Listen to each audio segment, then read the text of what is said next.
Huwag ka kikilos.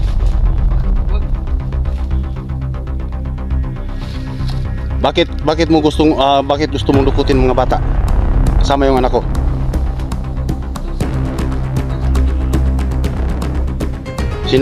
May sahod ka ba para maglingkod sa kanila at sumusunod sa utos nila? Bakit mo ginawa?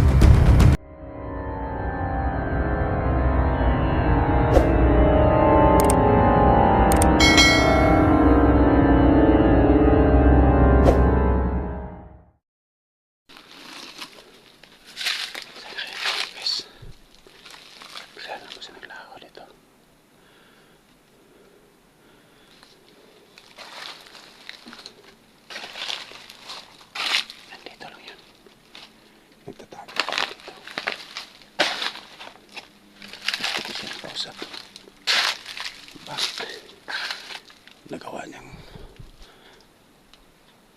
gusto niyang dukutin yung anak ko at saka may isa pang bata ang gusto niyang dadalhin niya, guys.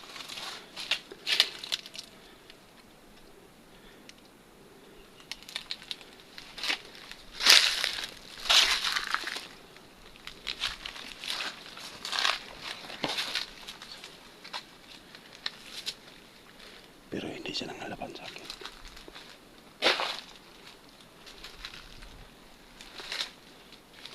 Siya nang nakita niya ko.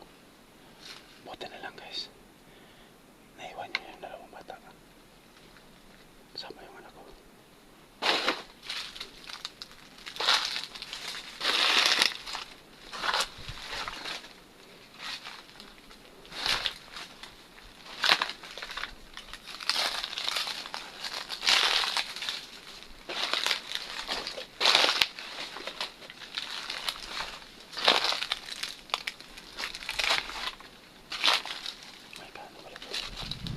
Bangin.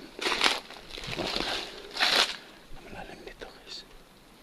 Ay, baka nahirapan mo siya na dumaan dito. Baka nandito lang yung sasakyan na ito. Paikot-ikot, guys.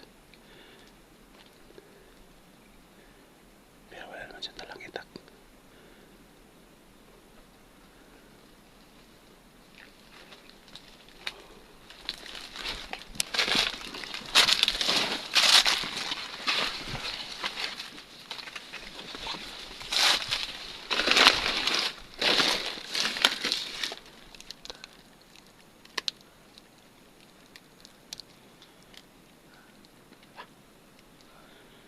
Narinig niyo, guys.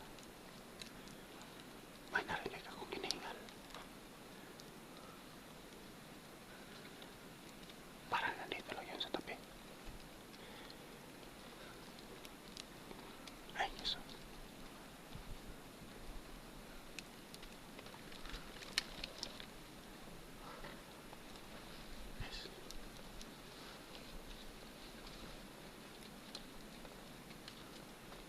Nandito lang sa tabi, guys. Tandaan mo tayo, guys. Baka nandito lang sa ngayon. Kanala ka nagtatago.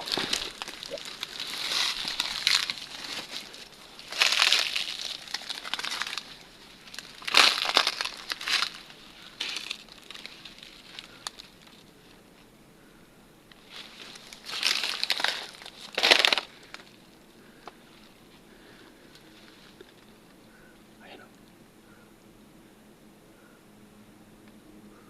Wala akong nakita, guys, pero may hinahingal.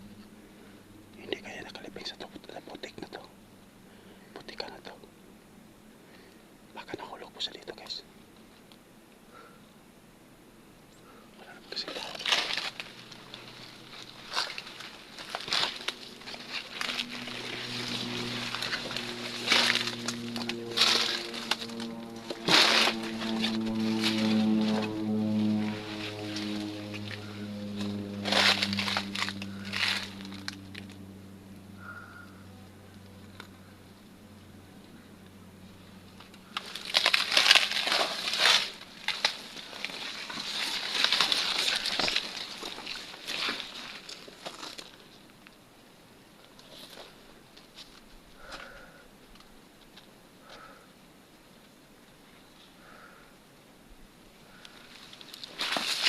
Dito ko lang pala, ha?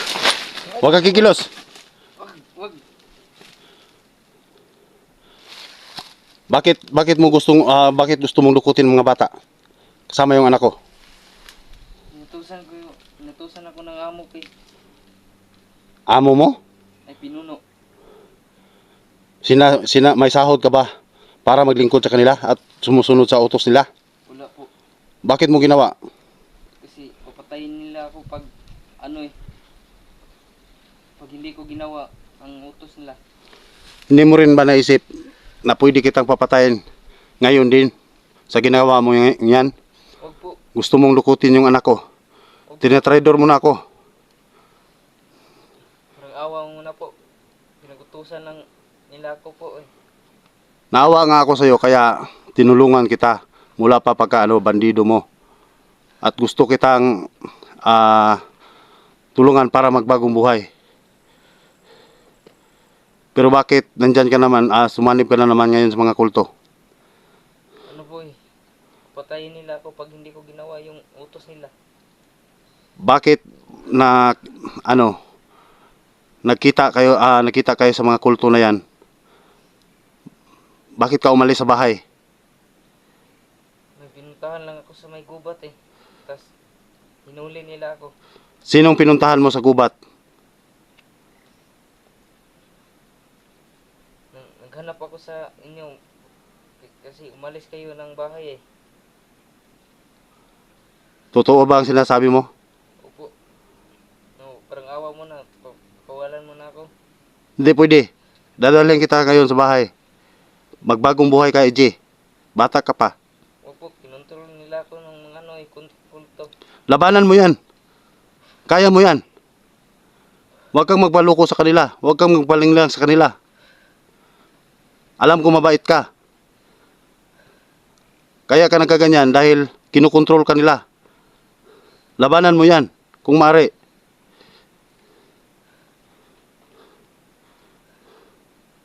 Patayin niyo lang niyo ako. Hindi. Hindi kita papatayin, EJ. Basta ipangako mo magbagong buhay ka. May mga bata pa kasi mabiktima sa akin eh. Tulungan kita. Samahan mo ako kung saan yung pinuno nyo. Kasi yung huli na nakita ko na magkasama kayo, napatay ko na yun kahapon. Hindi nga po baka mapahamak ka lang dun. May mga pangyarihan, may makapangyarihan sila. Walang mananaig sa sa kabutihan. Hindi mo sila. Samahan nyo ako. Samahan mo ako doon. Huwag na po. Baka mapahamak ka lang dun. Ang awa mo na, pakawalan niyo na ako. EJ, paano ka? At saka na din, patayin niyo lang ako baka para hindi na ako makagawa ng mga masama. Hindi, EJ. Tutulungan kita, EJ.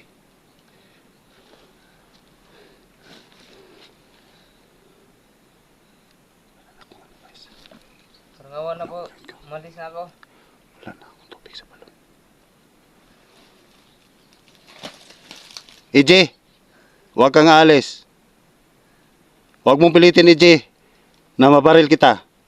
Hindi na po, patayin niyo lang ako para hindi na ako nila makontrol. EJ, huwag kang aalis. Diyan ka lang. Sige na po, parang awa mo na. EJ, tumingin ka sa akin ngayon. Hindi pwede. Bakit? Ano eh? Ano to, guys? EJ, maawa ka sa sarili mo. Sumuko ka na. Sasama ka sa akin ngayon. Paano to, guys? Hindi pwede. Wala talaga akong tubig sa balon na ngayon. Naubos kahapon. Aalis talaga ako. Huwag kang alis. Baka mapilitan akong iputok to sa'yo. Sige, barilin niyo na ako. EJ! EJ! Wag na po. Sige, barilin niyo na ako. Hindi ko makapagpalilan siya, guys. EJ! Sige na, wag na. Barilin niyo ako kung ano gusto mo. Aalis talaga ako. siya guys. Kinokontrolan po siya ng mga demonyo guys. EJ! Malas po talaga siya. Wala na po siyang pag-alam sa mundo. At sinabi pa niya guys, na kung maaari patayin mo na siya guys. Paano to? Nakukuluhan ako sa sitwasyon na to. Hindi siya pwede marinig guys.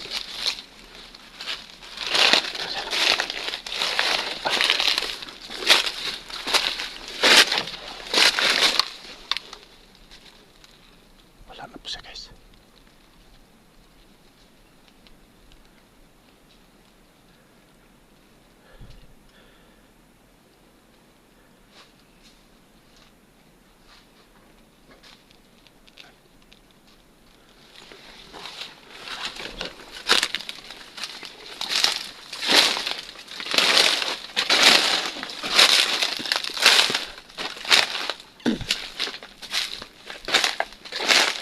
Balikan ko yung guys, yung bata at saka yung anak guys.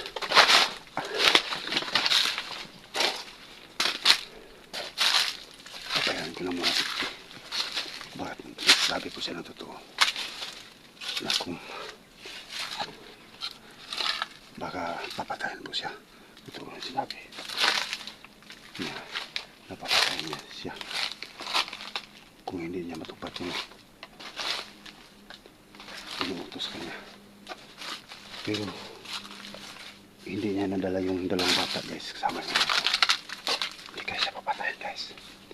Pero ayaw niya niyang magpapigil. Paano to ngayon?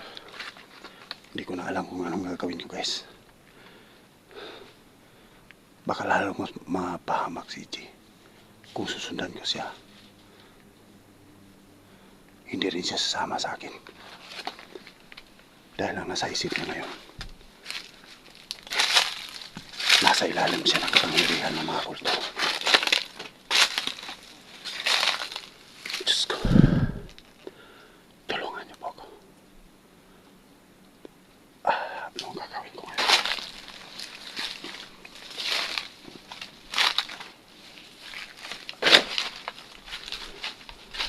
Babalikan ko na lang yung mga bata. Usapin ko yun sila. Siguro andun na yan sa bahay. Yan ako siguro guys. Hindi na muna tayo magtatagal. Maraming salamat. God bless.